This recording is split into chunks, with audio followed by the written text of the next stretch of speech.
When I first moved into the old apartment building on Maple Street, I was relieved more than anything. After months of couch surfing and sketchy motels, finding a place I could afford felt like winning the lottery. Sure, the building had seen better days, peeling wallpaper, flickering hallway lights, and a faint musty smell that clung to the walls. But it was mine. Apartment 2C was small and sparsely furnished. Just a bed, a table, and a few creaky chairs left behind by the previous tenant. The landlord, a wiry man with a permanent scowl, had mumbled something about the unit being vacant for years as he handed me the keys. I didn't care. It was quiet, cheap, and most importantly, empty. The first few days were uneventful.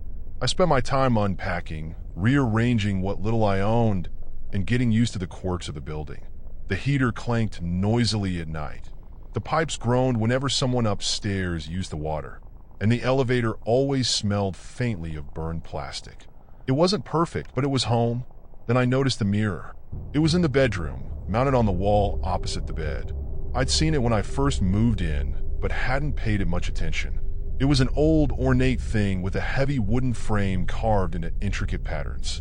The glass was slightly warped, giving reflections of faint, distorted quality. At first, I thought it was charming, a touch of vintage character in an otherwise drab space. But the longer I lived there, the more the mirror unsettled me. I'd catch glimpses of movement in its reflection that didn't seem to match the room. Shadows flickering at the edge of the glass, a faint ripple in the image when nothing in the room was moving. I chalked it up to the warped glass or my overactive imagination, until the night I saw the hand. It was late and I was lying in bed half asleep. The heater clanked in the corner, and the faint hum of traffic outside filtered through the thin walls. My eyes drifted to the mirror, its dark surface faintly reflecting the glow of a street lamp outside.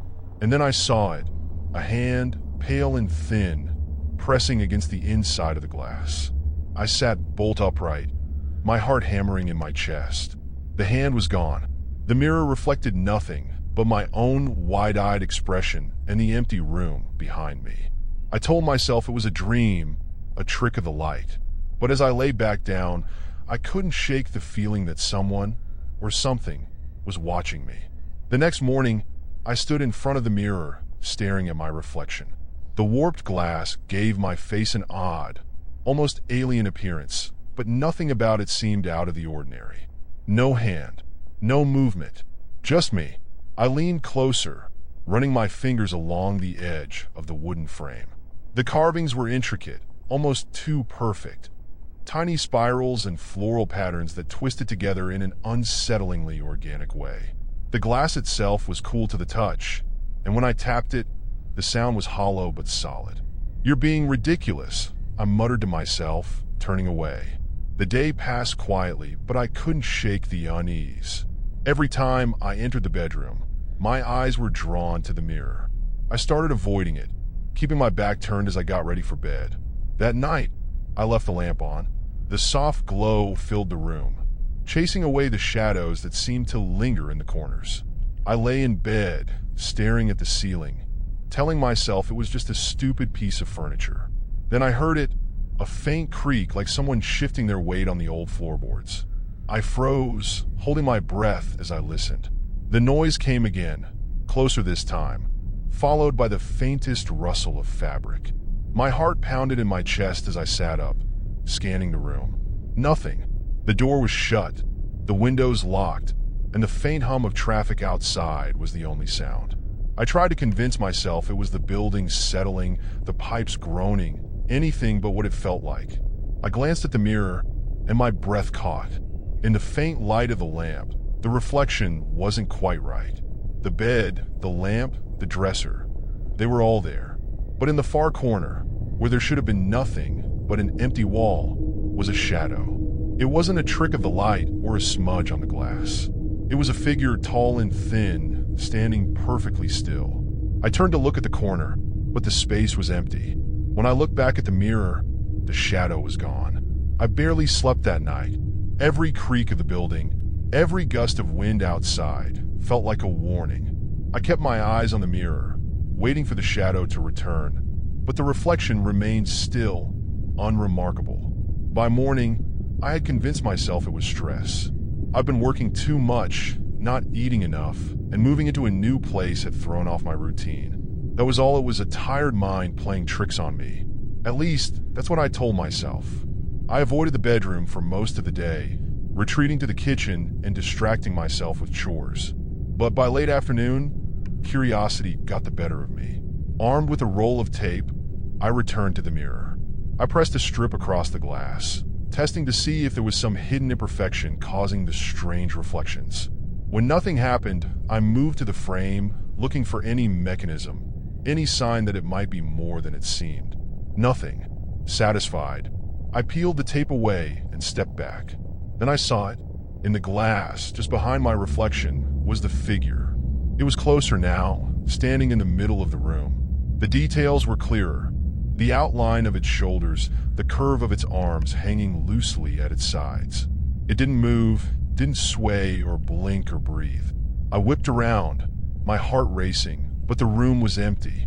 The bed, the dresser, the lamp, everything was where it should be. When I turned back to the mirror, the figure was gone. I staggered out of the room, my hands shaking. The rest of the apartment felt smaller, darker, as though the walls were pressing in. I couldn't stay in the bedroom, not with that mirror. That night, I slept on the couch. The muffled sounds of the city filtered in through the windows. Horns honking, the distant hum of voices. They were comforting in a strange way, grounding me in reality. But as the hours dragged on, the familiar unease crept back. It started with the feeling of being watched. I tried to ignore it, pulling the blanket tighter around me and squeezing my eyes shut. But the sensation grew stronger, making the hair on the back of my neck stand on end. Slowly, I opened my eyes. The bedroom door was open. I knew I'd closed it when I left. I'd shut it firmly, locking the mirror behind it. Now, the door hung slightly ajar, a sliver of darkness spilling into the hallway. Something moved inside the room. I didn't wait to see what it was. I bolted upright on the couch, my pulse pounding in my ears. The bedroom door creaked slightly, its movement subtle, but enough to make my blood run cold. I told myself it was the wind, or maybe the hinges were loose. Anything but the truth gnawing at the edges of my mind. The hallway felt impossibly long as I crept toward the bedroom. The faint glow of the street lamp outside cast jagged shadows across the walls, and the air seemed colder here, heavier. I stopped just short of the door, my hand hovering over the knob. The sliver of darkness spilling from the room felt alive, pressing against my skin like a warning. "Hello," I whispered, my voice trembling. The silence that followed was suffocating. I pushed the door open slowly, the hinges groaning in protest. The bedroom was just as I had left it. Neatly made bed, the dresser against the wall, and the mirror hanging above it. The lamp cast a faint, steady glow across the room, chasing away most of the shadows. Most of them. I stepped inside, scanning every corner, every surface. Nothing seemed out of place. The mirror reflected the room perfectly, its glass smooth and still. But I couldn't shake the feeling that something was wrong. The air was thick, oppressive, and the faintest hint of that rotten smell lingered, just enough to make my stomach churn. I walked toward the mirror, the floorboards creaking beneath my feet. My reflection moved with me, its expression wide-eyed and pale, matching my fear perfectly. And then I saw it. The figure was back, standing directly behind me. I spun around, my breath catching in my throat. The room was empty.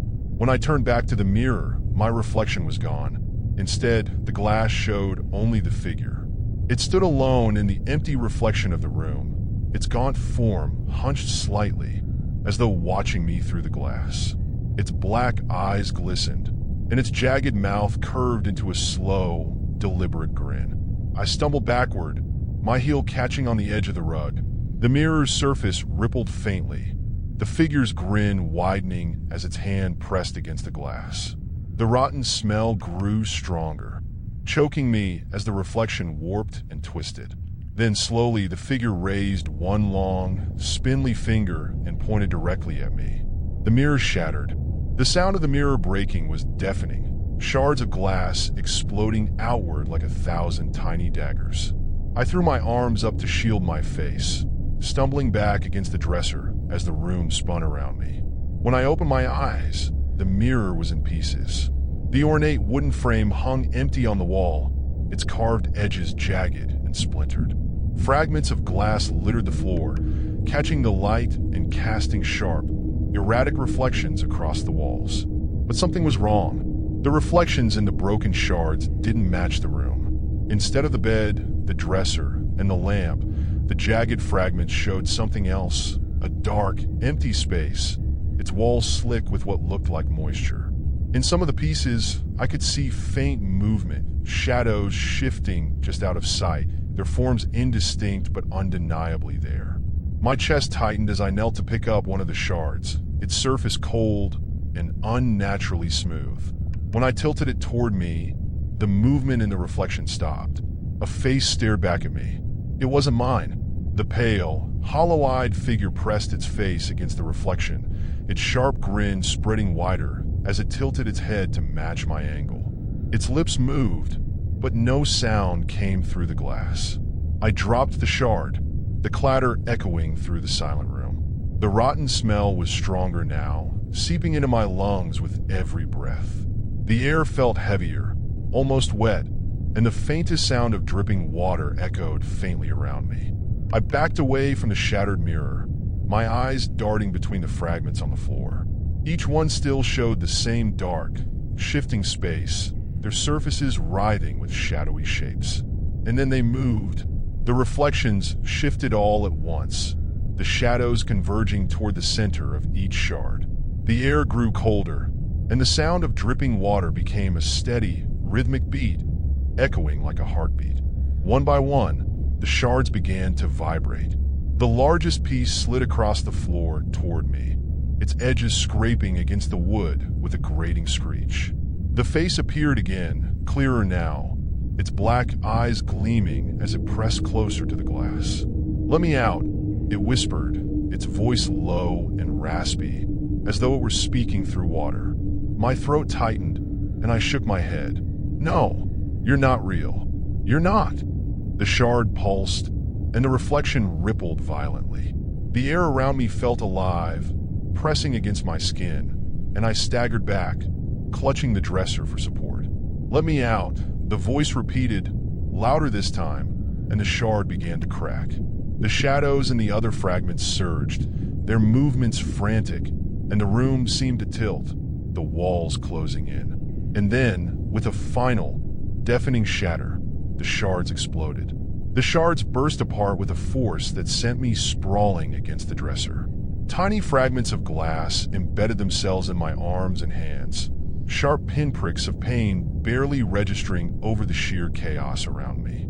The room itself felt alive. The walls rippled, their surfaces twisting as though something beneath them was trying to push through. The air was filled with a low, resonant hum, vibrating through my chest like the deep note of an organ. I scrambled to my feet, my gaze darting around the room. The fragments of the mirror were no longer scattered across the floor. They floated, suspended in the air, their jagged edges glinting ominously in the dim light. Each shard still held the same impossible reflection, that dark, wet space and the shifting shadows within. The fragments began to vibrate, their movements synchronized, as if they were being pulled toward a single point. The voice returned, louder now, echoing from every direction. "You cannot keep me here." My head snapped toward the empty mirror frame. The carved wood was twisting, the intricate patterns writhing like living things.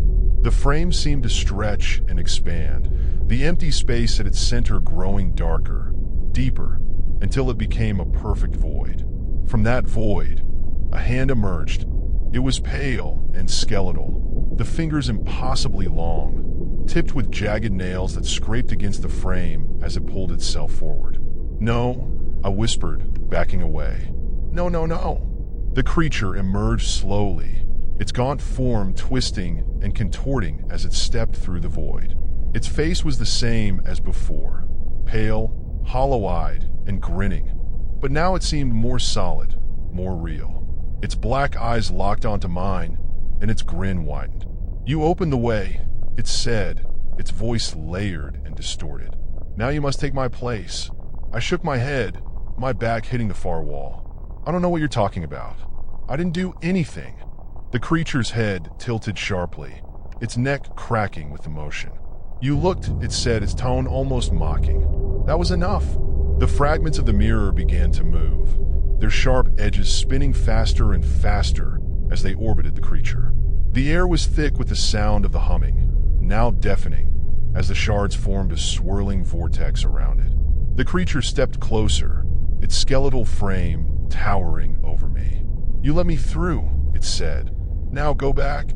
Before I could react, the creature lunged, its hand reaching for my chest. The creature's hand slammed into my chest, cold and impossibly heavy, knocking the air from my lungs. My legs gave out beneath me, and I collapsed to the floor, the world spinning violently around me. I tried to shove it away, but its bony fingers pressed deeper, not into my skin, but beyond it. It felt like it was reaching into something far more essential, pulling at a part of me I didn't know could be touched. "You cannot stay," the creature growled, its black eyes glinting with cold malice. The fragments of the mirror spun faster, forming a whirling storm of jagged glass and fractured reflections. Through the shards, I saw glimpses of the dark, wet place from before. It was clearer now, an endless void of glistening walls and pools of stagnant water, with shadows shifting and writhing like living things. The vortex began to pull at me, an invisible force dragging me toward the mirror frame and the dark void within. My hands clawed at the floor, desperate for something to hold on to, but the pull was relentless. "No!" I screamed, my voice hoarse. "I'm not going back. I don't belong there."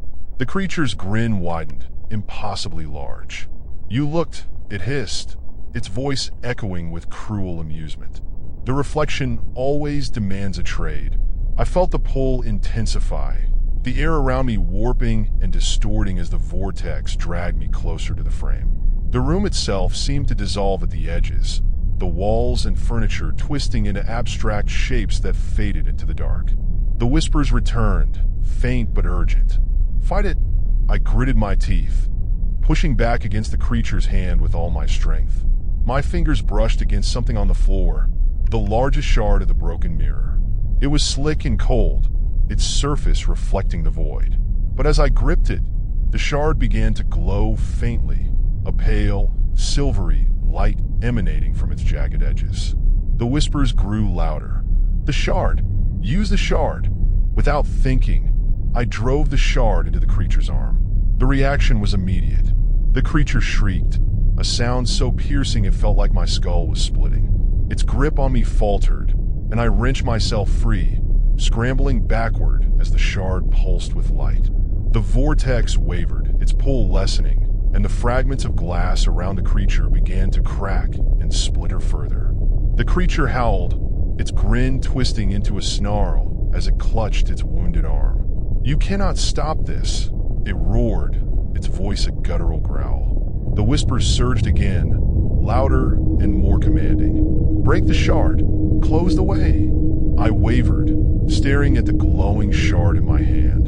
The light was growing brighter, the reflections within it warping and dissolving. The creature lunged at me, its claws outstretched. With a scream, I brought the shard down onto the floor, shattering it into 1,000 pieces. The shard shattered with a deafening crack, its pale light exploding outward in a blinding wave. The force knocked me backward, my head striking the floor as shards of glass rained down around me. The creature let out an ear-splitting howl, its skeletal form writhing as the light consumed it. Its jagged limbs flailed wildly, and its hollow, black eyes seemed to implode, collapsing into themselves as the vortex around it began to unravel. The room itself shuddered violently, the walls rippling like water disturbed by a stone. The mirror frame twisted and contorted, its intricate carvings writhing like living things as the void within it began to shrink. For a moment, everything was still. Then the pull reversed. The air around me surged toward the frame, dragging the creature with it. Its long claws scraped against the floor, leaving deep gouges as it was pulled back into the dark void. The fragments of the mirror followed, swirling around it like a storm of jagged light and shadow. The whispers returned, their voices rising in a triumphant crescendo. "The way is closing. Hold on." I clawed at the floor, desperate to anchor myself as the force of the pull grew stronger. My body felt weightless, as though I was being lifted off the ground, and the edges of my vision blurred. The creature snarled, its broken form twisting as it reached toward me one last time. "You cannot escape," it roared, its voice fractured and distorted. "You are marked. You will return." The frame collapsed inward, the void shrinking until it was no more than a pinprick of light. The creature let out a final, guttural scream as it was swallowed whole, its voice echoing into silence. Then, with a sound like shattering glass, the frame disappeared. The room fell still. I lay on the floor, gasping for breath, my body aching from the strain. The fragments of the mirror were gone, leaving no trace of the creature or the vortex that had consumed it. The ornate frame had vanished, the wall where it had hung now bare and smooth, as though the mirror had never existed. But the air still felt heavy. The whispers were gone, but their absence was unsettling. The silence was thick, oppressive, and the faint smell of rot lingered, clinging to the edges of the room like a memory that refused to fade. I pulled myself to my feet, my legs trembling beneath me. The apartment was dark, the lamp in the corner extinguished, and the faint glow of the street lamp outside barely pierced the shadows. I should have felt relief. I should have been glad it was over. But as I stared at the empty wall, I couldn't shake the feeling that something was still watching me.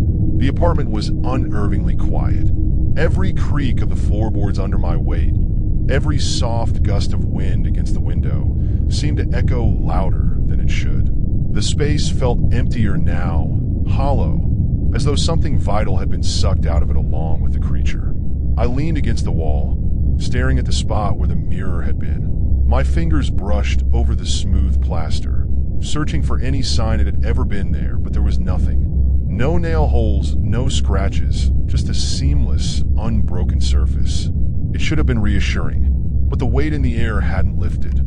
The apartment still smelled faintly of rot, and every breath I took felt heavy, like the air itself was thicker. My eyes darted to the corners of the room, where shadows pooled unnaturally, refusing to yield to the weak glow of the street lamp outside. And then I heard it, a faint, rhythmic tapping. My stomach dropped as the sound echoed through the apartment, soft at first, but growing steadily louder. It was deliberate, almost mocking, like knuckles rapping against wood. I turned toward the source of the noise, my chest tightening. It was coming from the wall where the mirror had hung. "No," I whispered, backing away. It's gone. It's gone." The tapping stopped. For a moment, I stood frozen, my pulse hammering in my ears. The silence stretched on, thick and suffocating, until I could barely breathe. And then the wall rippled. The plaster twisted and buckled, its surface warping as though something beneath it was trying to push through. The tapping returned, louder now, more frantic, and I stumbled backward, my legs shaking beneath me. The whispers came back. It was never over. "No!" I screamed, clutching my head. "You're gone." I broke the shard. I closed away. The whispers ignored me, their voices overlapping in a chaotic frenzy. The reflection demands balance. The door cannot close without a price. The wall shuddered violently, and a long, jagged crack split its surface. From within the crack came a faint, sickly light, the same pale glow that had surrounded the creature. The tapping grew louder, more forceful, as the crack widened. I turned and ran. The hallway stretched out before me, impossibly long, the walls warping and twisting as I bolted for the door. My breath came in ragged gasps, my heart pounding as the whispers followed me, growing louder and more frantic. "You cannot leave." The front door was just ahead, its outline faint in the distorted space. I reached for the handle, my fingers brushing the cold metal, and pulled with all my strength. The door didn't budge. "No!" I cried, yanking harder. The wood was cold and unyielding, and the air around me grew heavier, pressing against my skin like a physical weight. The whispers reached a deafening crescendo, their voices merging into a single, guttural command. "Look!" Against my will, my head turned. The hallway was gone. In its place was the reflection. It stretched endlessly, a dark, wet void of glistening walls and shifting shadows. At its center, the figure stood, its pale eyes gleaming and its jagged grin wider than ever. "You cannot escape," it whispered, its voice a cold, hollow echo. The light around me dimmed, and the floor beneath my feet began to dissolve. The ground beneath me crumbled, each step dissolving into an endless void. I stumbled backward, the front door just within reach, but the handle remained cold and unyielding. Behind me, the reflection stretched endlessly. The pale, wet walls glistened, their surfaces alive with shifting, twisting shadows. At its heart, the figure stood still, watching me with its black, gleaming eyes. "You cannot leave," it whispered, its voice low and layered. The crack in the wall behind it widened, spilling more of that sickly pale light into the room. The tapping had stopped, replaced by a deep, resonant hum that seemed to vibrate in my chest, pulling me closer. "Why me?" I shouted, my voice cracking as the figure's grin grew wider. "What do you want?" It tilted its head, its movements smooth and deliberate. "You looked," it said simply. The air grew colder, heavier, and the whispers surged again, filling the room with overlapping voices. "A price must be paid. The door requires balance." The floor beneath me gave way completely, and I fell into the void. The world spun, my body weightless as the shadows swallowed me whole. The whispers grew louder, their voices warping and shifting until they became something else, something clearer. Laughter. The pale walls of the void surrounded me, slick and pulsating like a living thing. The figure was there, moving with me, its jagged grin never fading. "You opened the way," it said, its voice soft now, almost gentle. "And now you must stay." "No!" I screamed, thrashing against the pole. The air was thick and cold, wrapping around me like a vice as the walls closed in. "You cannot stop it," the figure continued, stepping closer. "You are part of the reflection now." The walls shimmered, their surfaces turning smooth and glass-like. My reflection appeared everywhere, distorted and warped, mimicking my terrified expression. And then I saw the truth. In each reflection, I was no longer myself. My eyes were black, my grin jagged and wide. My form twisted and shifted, a pale shadow of what I had been. The figure raised its hand, pointing at one of the reflections. The glass rippled as it spoke. "Take your place." I felt the pull intensify, dragging me toward the nearest reflection. The glass shimmered and warped, and as I stared into it, my distorted image began to move on its own, grinning as it reached toward me. "No," I whispered, tears streaming down my face. "Please, no." The whispers fell silent. The reflection pulled me in. When I opened my eyes, I was back in the apartment. The bedroom was pristine, the mirror whole and untouched on the wall. Everything was exactly as it had been before, except I couldn't move. I stared out from behind the glass, my hands pressed against its surface as I tried to scream. In the room beyond, the door opened, and a new tenant stepped inside. They glanced at the mirror, their expression curious, and leaned in for a closer look. And I smiled,